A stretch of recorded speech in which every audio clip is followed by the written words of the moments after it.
તિસ્તા સેતલવાડ વિરુદ્ધ ચાર્જશીટ દાખલ કરવામાં આવેલી છે। એસઆઈટીએ દાખલ કરી છે ચાર્જશીટ। ગંભીર આરોપો અંગેના પુરાવા કોર્ટ સમક્ષ રજૂ થયા છે।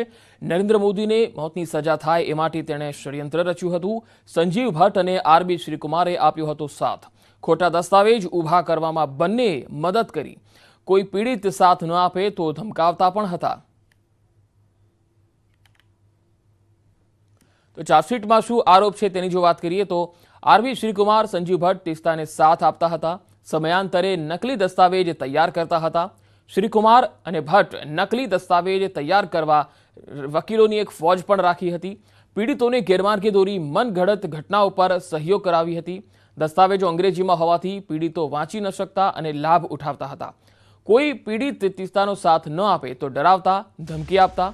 એક સાક્ષીને શ્રીકુમારે ફોન કરીને ધમકાવ્યો હતો। પીડિતોને રાજ્ય બહાર લઈ જઈ ફંડ એકત્ર કરાયું। તિસ્તા અને કોંગ્રેસના કેટલાક નેતાઓ સાથે મળી ભ્રમ ફેલાવાયો।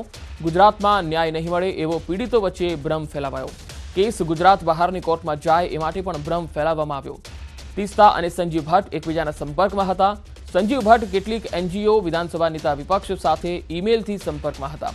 તિસ્તાની મરજી મુજબ એફિડેવિટ ન કરનારનું સંજીવ ભટ્ટે અપહરણ કર્યું હતું। તમામ આરોપીઓનો ઈરાદો નરેન્દ્ર મોદીનું રાજકીય કેરિયર ખતમ કરવાનો હતો।